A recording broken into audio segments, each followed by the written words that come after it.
John Paul Mendoza, Dr. Speed Selling. This is the Raging Verbalist. It's Friday, March the 13th, Friday the 13th. So if you're superstitious at all, this is probably your day to be super superstitious.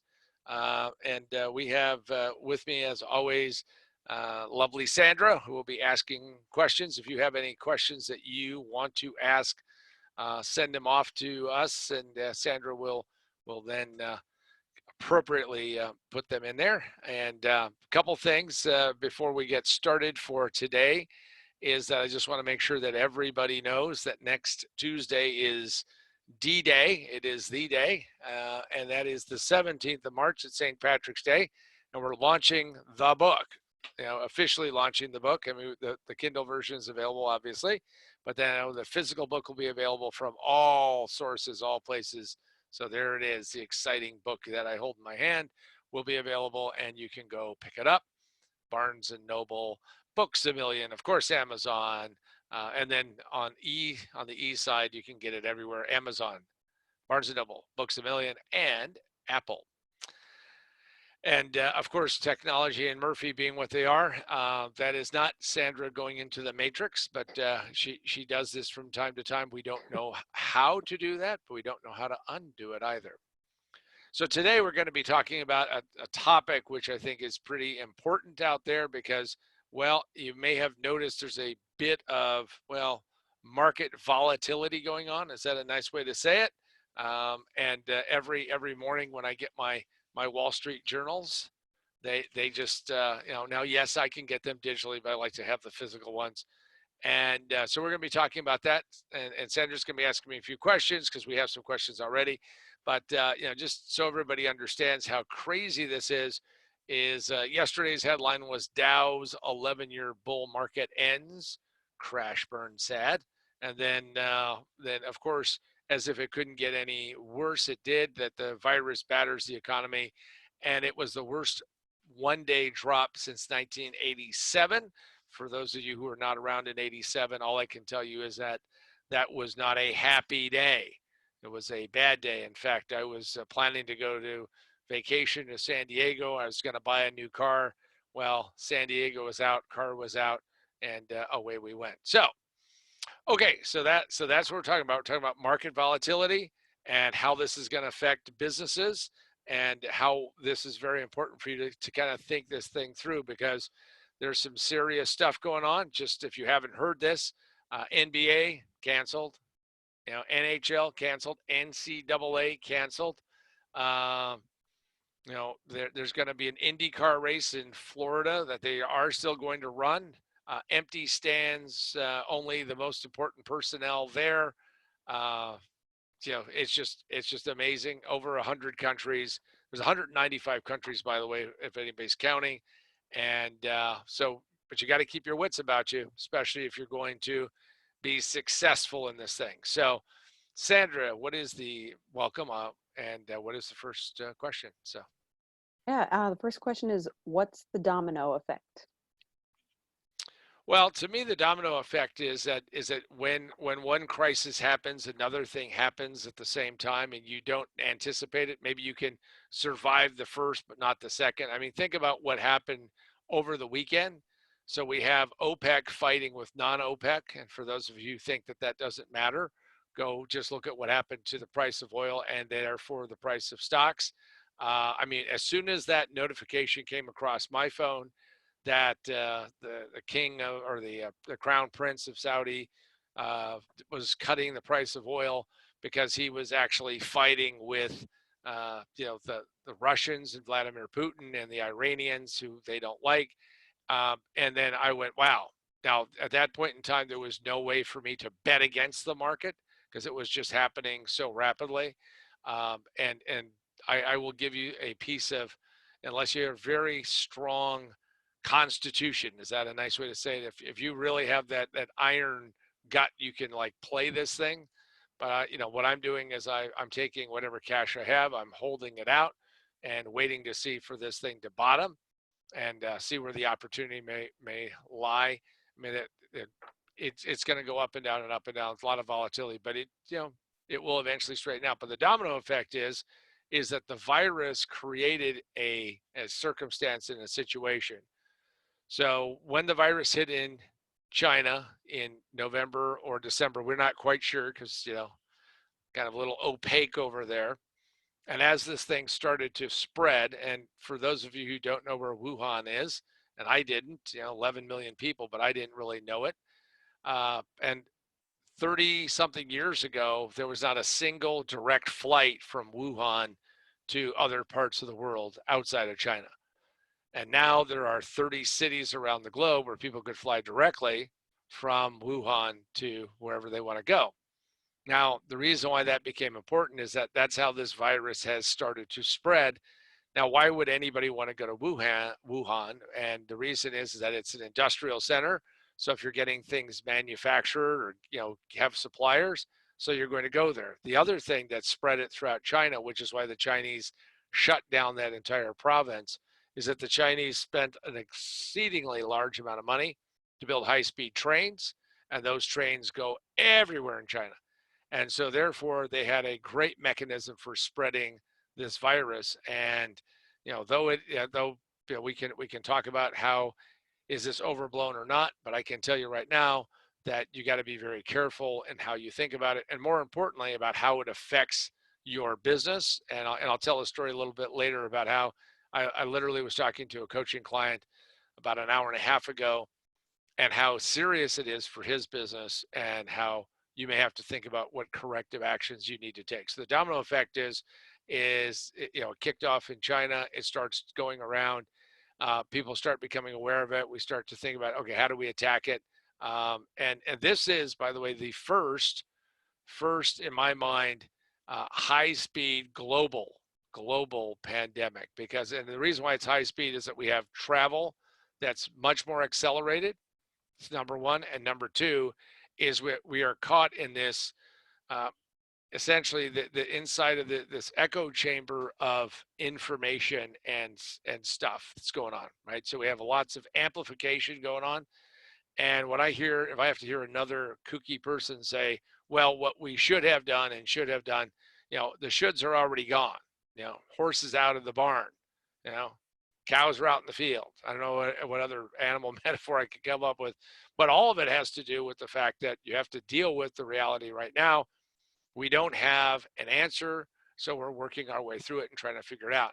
And invariably, decisions will be made that in retrospect were not great decisions. Now the question is how do you handle it for your career and your business and your own personal circumstance?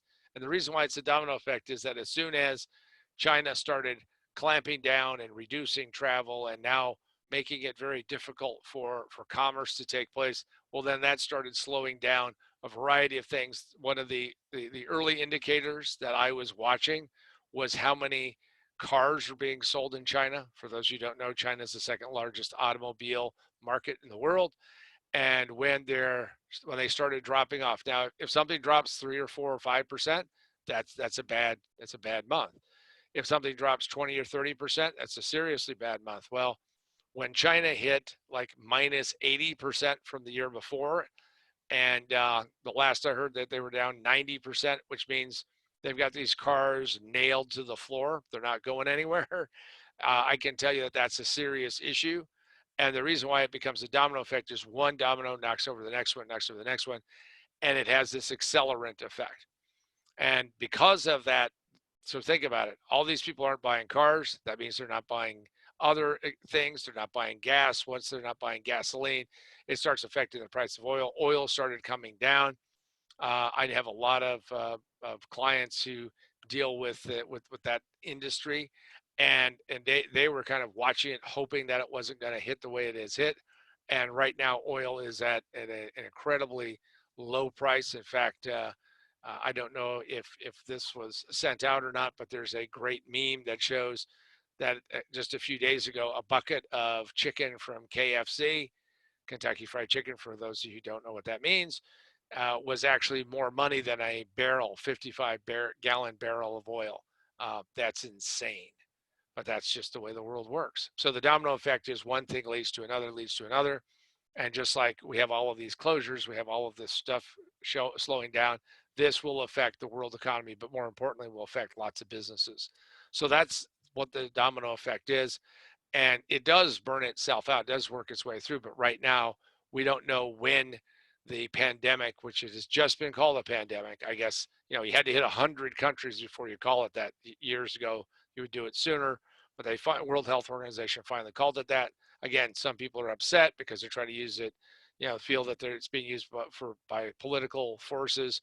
All I can say is politics should always be out of these kinds of situations, because everybody needs to work to solve their own issues and problems along with the help of others. But you just have to make sure that, it's not a blame game, because if anybody knew how to fix it, they would have, and they don't. All right. What is the next question, Sandra? All right, next question. What drives irrational behavior?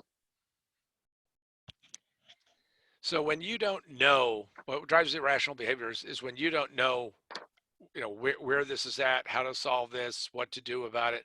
When all of those things are hard to figure out, and you don't have answers, that lack of information means that people become more emotional, in a heightened state of potential panic, and become irrational.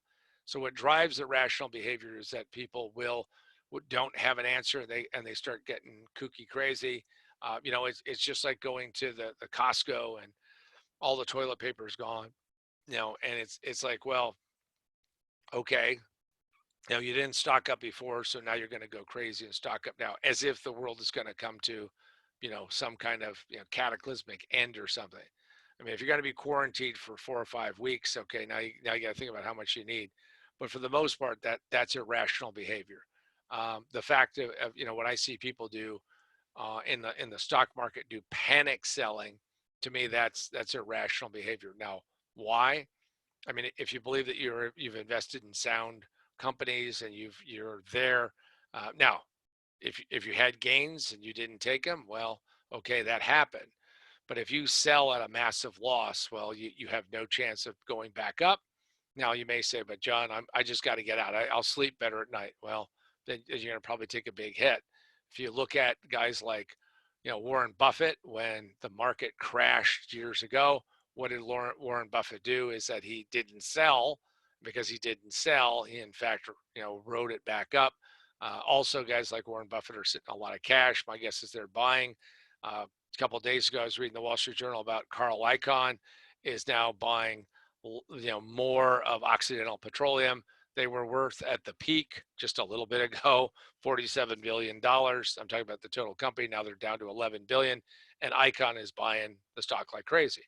Now, the point of it is that irrational behavior is driven by an unknown sense of dread, doom, and I don't know where this is going to go. So I'm going to just go, and I'm going to go out there and I got to do something.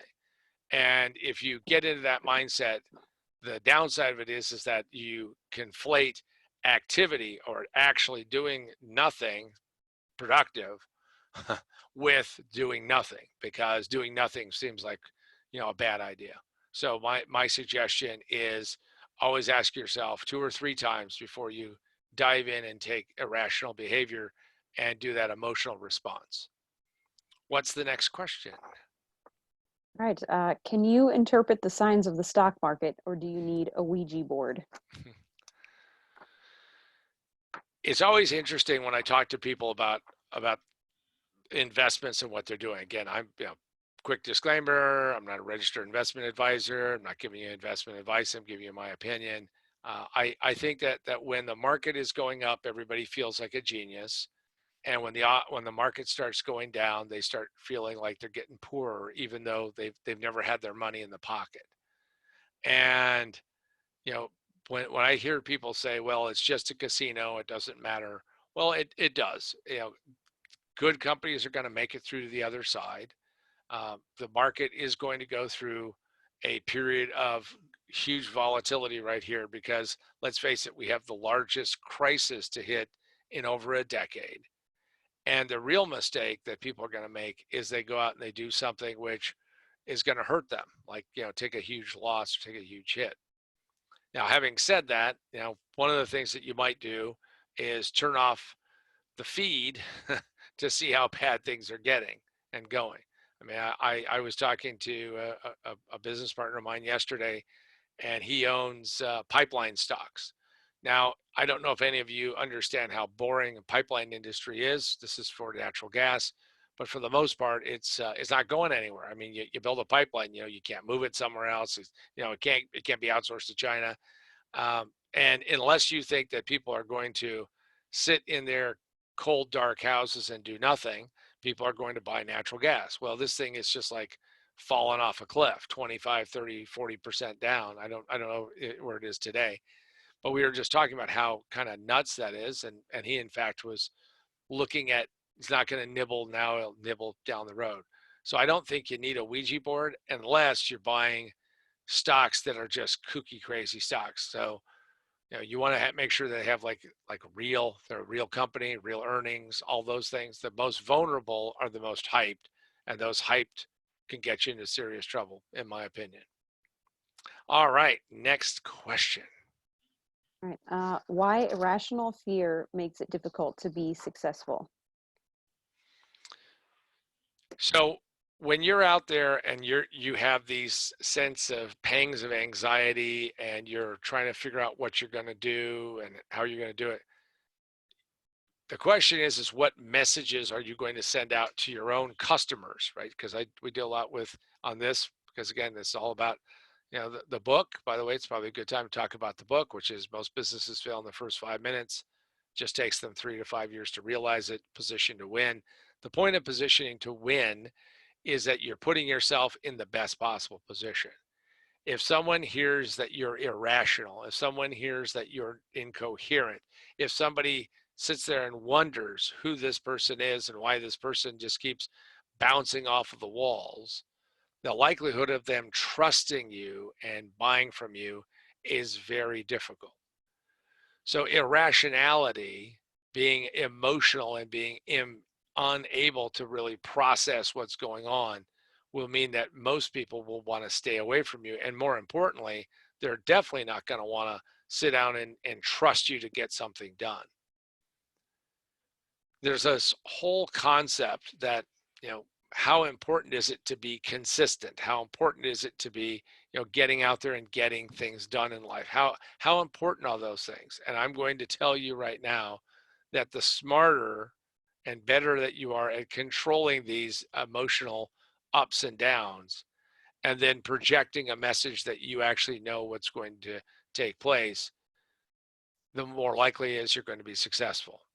When you're going to hire somebody, if somebody's going to buy from you, and being hired is, let's say they're buying your skill set, the more confident you sound, the more confident you are, the more forthright in how you demonstrate that, the more likely it is that you're going to have somebody say, wow, I want to have that person on my team. I want to work with that person. The first step of all of this is that you need to be that stable person. Now, if you're sitting there and you're in this kind of molten state of irrationality, in all likelihood, nobody's going to believe you and nobody's going to buy from you.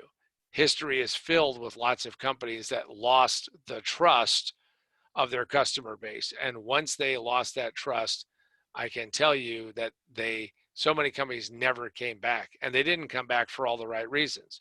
Why would anybody believe or trust you when you can't even seemingly get your act together and do what you need to do?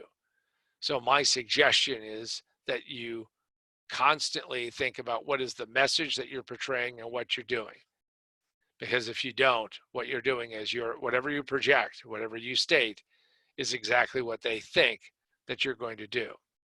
Now, before we get to the next question, I just want to remind everybody that on March the 17th, there's going to be a special edition of the Raging Verbalist. And I will be revealing something about myself that I have not done in public. We'll be talking about the launch of the book, because that's the entire topic of that session. So mark that down in your calendar. It's 8 a.m. Pacific time, March the 17th. Plan on joining us. It's going to be a celebration. In some ways, think about it, some ways, could this be any worse time to be launching a book? Well, There's an old saying that, when's the best time to plant a tree? Well, 30 years ago or today. So what's the best time to launch the book? Well, it's going to be next Tuesday. I may have to do an Airbnb though. If you don't know that story, Airbnb launched not once, not twice, but 3 times before people got it. The point of it is that don't be discouraged. Don't think that, well, okay, I don't know if I can make it through that, because, well, we're going to have a great time on that. All right, next question, please. All right, I'm going to skip over to an online question here. Sure. How can I guide a prospect to a close when they use Corona as if it's making them uncertain of the future, and this anxiety is the only thing stopping them from buying? Excellent question. The thing that you want to always, the concept that you always want to hone in on is that, so now that we know that we have this coronavirus and people are saying, well, I'm going to wait and see, I'm going to stop, is that you have to constantly point out that there is no rational reason to stop. There's no rational reason not to go forward. And more importantly, is the fact that when they get to the other side, let's say they delayed it 2, 4, 6, 8 weeks, whatever that is, they will have missed out on the benefits and the opportunity to utilize those benefits over that course of that time. There are only 3 reasons why people don't buy. Number 1 is they don't believe or trust in you. Number 2 is they don't believe and trust in the offer. And number 3 is they don't think they can take advantage, they can avail themselves of the benefits of the offer. The coronavirus probably fits in the third one more than anything else, which is the most difficult to overcome. And what you have to do is probe and see if it's really just an excuse. See, everybody will think, I'm going to delay, put my life on hold and pause it. What you have to always point out is that does not help their business. It does not help what they're going to do. In fact, there will be lots and lots of fortunes that will be made, sadly, because this has taken place, because there will be a crashing and burning. And what will take place is that we'll get to the other side, and there will be people who say, wow, I wish I had bought when that stock market was low. Oh, I wish I had done this. Oh, I missed that opportunity. I missed that chance. Well, I'm not saying you rush in, but when you're selling, you have to always point this out to people. Now is always the best time to get started. Now is always the best time to keep moving forward. And most importantly, you have to point out that these benefits are going to be there, whether Corona is here or not. Corona will work its way through. We won't know what it will look like until it's all said and done. Now, since we live in this hyper responsive and reactive world, people are keeping track of this as if it was like watching, a sporting event. Okay, you can do whatever you want to do.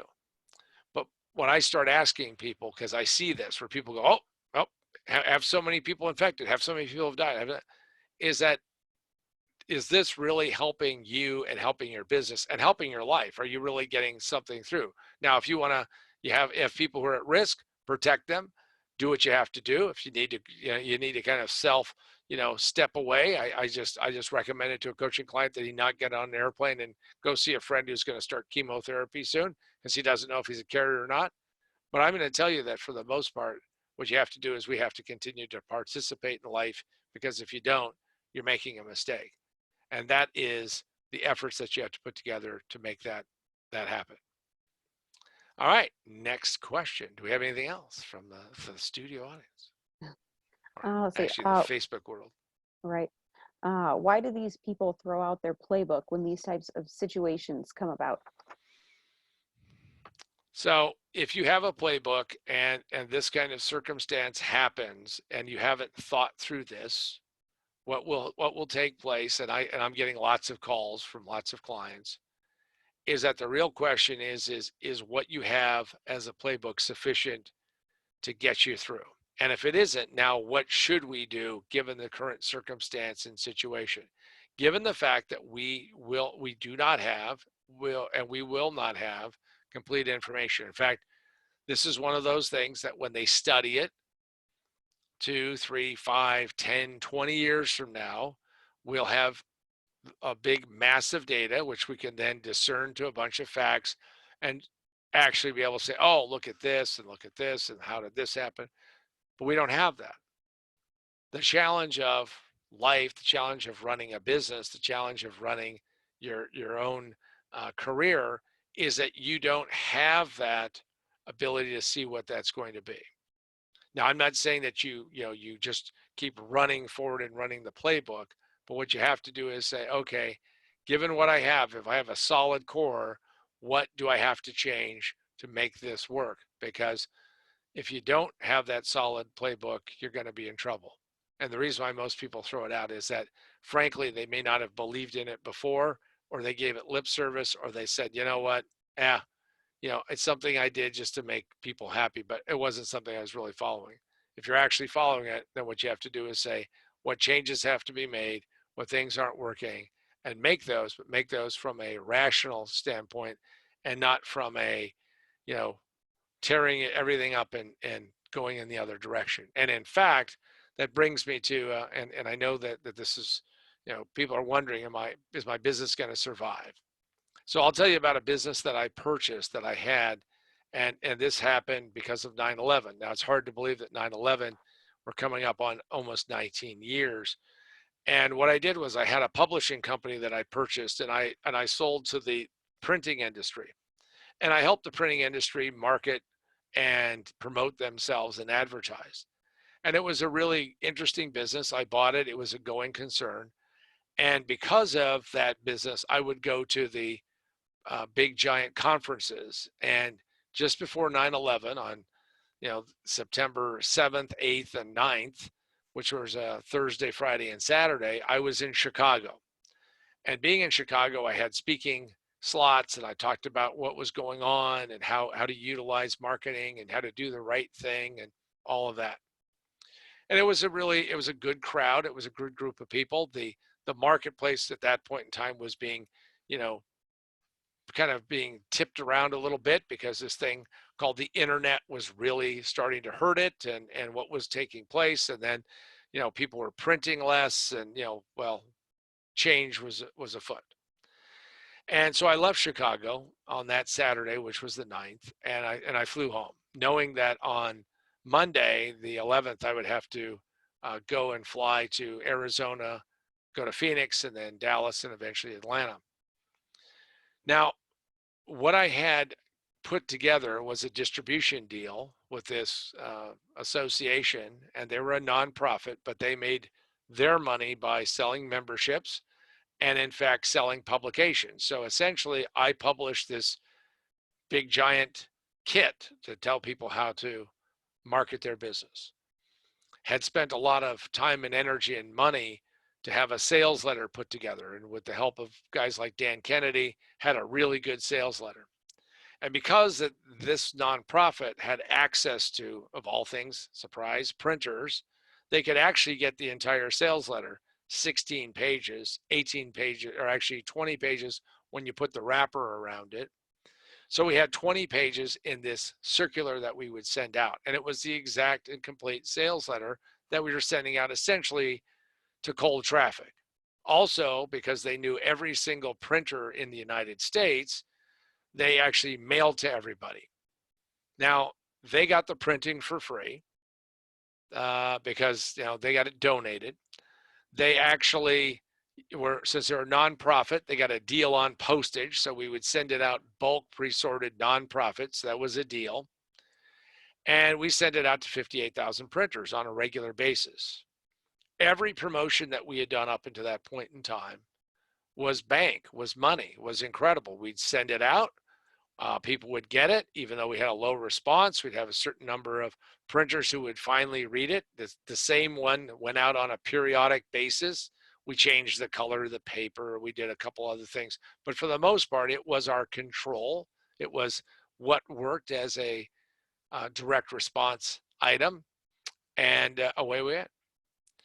So I fly home, and Monday morning, 9/11 happens. And I immediately send out the call to Dan Kennedy and say, Dan, what should I do with the letter? Because I don't want to do the same mailing because, well, the Twin Towers are gone. The Pentagon was attacked. Flight 93 crashed in Pennsylvania. Whole country has changed. You can't go anywhere. And he said, well, I'll help you rewrite the letter. cut a deal with Dan, figuring out how to minimize my costs. And I call up the National Association for Printing Leadership, NAPL. And I said to the editor, who was the guy who kind of opened and closed the spigot, I said, I know that we're going to do another mailing. You have to, and pun intended, stop the presses. Stop it. Don't do it. And he said, well, John, we've always made money on this thing. This is probably going to work. It's, you're just being a little dramatic. It's going to be okay. And I said, no. We need to change the letter, and I'm going to spend the money, and we'll change the letter. Let's delay it, and then let's send out the letter. Well, I lost that battle because as the distributor, they could do whatever they wanted. And instead of taking the letter that Dan worked over and I worked with them, and we came up with it, which acknowledged that this cataclysmic event, 9/11, had happened, my letter ignored all of that we had. The control letter had nothing to do with having had this major sea change and shift. And because of that, well, they did the mailing anyway. First mailing that failed. In fact, it failed miserably. So their revenue was off significantly. The board decided that the editor needed to go. So he got the boot. He got canned. They bring in a new guy.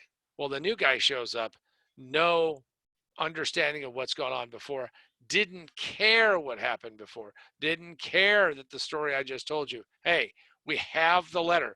Please, let's mail this letter. Do one more mailing based upon this. We know that the control worked. Let's do this mailing with the shift and say, look, mea culpa. Hey, we sent out the wrong letter the last time. Send this out and talk about it, because every one of your members or potential members or every single printer should be scared to death, because this whole world has just changed in a course of a single day. And he says, John, unless we can cut the price by 90%, I'm canceling this relationship. Now, there's no way to cut it by 90%, because how the deal worked is that, I would sell the kit for about $1,000. Those were the days. I could sell it for $1,000. We'd split it down the middle. They had their costs of doing the paperwork and collecting the money. I had my cost of doing fulfillment and then doing the back end, because there was some newsletters and some coaching, but it worked out. Well, my cost of actually producing the kit was like $94. So there's no way that I could actually make this work. And in that one day on 9/11, that business, which I had paid money for, I had paid a lot of money to update things and keep things going and put it all together. In the course of one day, that business essentially was gone. Now, when we talk about most businesses fail in the first 5 minutes, it takes them 3 to 5 years to realize it. So what happens at that realization point? What is that called? And what I call it is a day of reckoning. The day of reckoning is when you look at it and you go, it's over. It's not going to go on. It's not going to move forward. In fact, it's going to be gonzo, absolutely wrapped up and done. And that day of reckoning happened a few months after 9/11, in which I'm sitting there looking at it, no distributor, shell-shocked market, and most importantly, the fact that the last mailing that we did, the last mailing that had my name on it, was one that didn't even acknowledge the biggest event that happened in the US, arguably since Pearl Harbor. So what's the lesson? Well, the lesson is that in spite of having everything figured out on 9/9, taking a day off, which is 9/10, by 9/11, frankly, the die was cast. Now, you could argue that I could have resurrected it, I could have saved it, I could have done all those things. However, at that point in time, I realized that that was that day of reckoning. That will be happening because of the coronavirus. Now, it isn't that same sharp spike, but it is happening to businesses all over the globe, all over the country.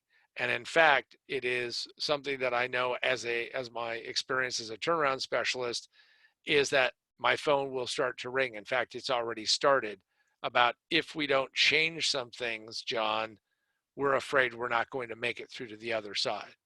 When somebody is staring at the fact that they've had a business for, how about almost 20 years, and they think that if the next 6 months don't straighten themselves out, by the way, it's not going to get straightened out. It's going to be different. And it's going to be different from this point forward. We have changed our direction, we've changed our trajectory, and most importantly, the world now sees this differently. So during this period of time, you have to ask yourself, how do I position myself to win? How do I pivot to find a defensible position? And then how do I hunker down while this takes place? If you do those things, in my opinion, is that you'll have an opportunity, you'll have a chance of actually making it through to the other side. Will there be success as we go through this and on the other side? Yes. But right now it's how do I make it through to that other side? We have time for one last question before I wrap it up.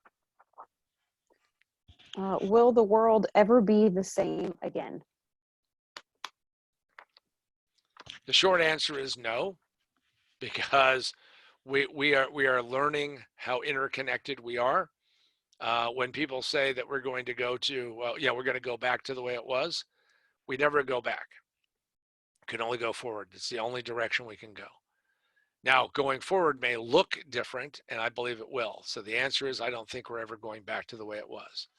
Hey, if you think about the fact that no one thought even a few days ago that the NBA would cancel their season, or baseball is wondering if they're going to actually be able to play, or Formula One canceled the Chinese Grand Prix. When you look at all those things, we are going to live in a different world going forward. Now, that uneasiness that you're feeling right now, that anxiety that may be gripping you, is part of what's taking place around the globe. So you have to keep your wits about you. You have to keep your mind clear as it can possibly be, and put yourself in the best possible position you can. Having said that, that means that you're going to have to work even harder to communicate and make it through all of the noise that's going on about the coronavirus. Unless you're in the healthcare world and in that space, there's a lot of things that you need to do to communicate with your customers. There's a lot of things that have to take place to step out of this and not get yourself sucked into this. I saw after 9/11 a lot of people who spent a lot of time talking about how this situation was just, it was just terrible. Okay, granted. But once we say that, once we go through it one time, you have to ask yourself, how many times are you going to run around the same track with the same problems, muttering to yourself about this? Oh, I'm not cavalier at all about the circumstance or situation. In fact, I'm very, very serious. What I learned by doing all of the turnarounds I've done is that you take a crisis for what it is. But what you don't do is you don't let it control you. You don't let it envelop you. You don't let it stop you from doing what you need to do. And you may have to work twice as hard to get half the results that you were getting before. The real question is, how do you get to the other side? By the way, 9/11 dramatically changed and affected my life. First off, that business that I had purchased was done, kaput, gone. We were out of business and out of that in less than a year. Done, wrapped up, not another penny to be made. In fact, the person that I was doing licensing with was so pissed off, as if I had flown the planes anywhere, that he said, well, I want all your excess inventory that you have. And we boxed it all up because, frankly, I didn't want it anymore. I mean, I didn't have a burning man to burn it up, and I shipped it to him. I said, there you go. And I ended that relationship. He found it hard to believe that we couldn't have just found a different way to go. Well, I wasn't going to do that. What I'm going to tell you is that you have to decide what you will or will not be willing to do, and more importantly, how to use this time to entrench yourself further and be that person who's going to help out. Every company that I'm involved with right now, we are contacting every single one of our customers. We are telling them that we are here to support you. We're here to help you. We are here to do what we're supposed to do. And most importantly, you can stand on us and our reputation, because we are all in this together. We're no longer a vendor or a partner. We're actually human beings here to help you through this. And that goes a long way, because most of the world right now is sitting there shell shocked, and that's not a good thing. So when you move forward with the most confidence that you possibly can. And remember that every single time that you do that, every time you take a step forward, you in fact improve the likelihood of you making it through the other side and prospering once you get there. The most important thing is follow the health guidelines that are out there, do as much as you possibly can, and keep yourself mentally and emotionally stable, because if you buy into the crisis will undoubtedly buy into you and take advantage of you. Don't let that happen. And with that, I just want to thank Sandra for coming on and asking questions in this tough time. I want to thank everybody who's out there and remind everybody that, of course, the book launch is March the 17th, St. Patrick's Day. Even though there won't be a parade, we're going to have hopefully we have a celebration, a lot of fun. I think we will. And the book, of course, is Most Businesses Fail in their First 5 Minutes. It just takes them 3 to 5 years to realize it, position to win. And with that, the Raging Verbalist is done and over. Have a great weekend.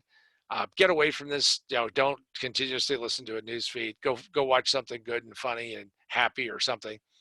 And with that, we'll be talking to you next Tuesday. I'm John Palmadici, Dr. Speed Selling, and have a great weekend. Thanks, everybody. Bye-bye.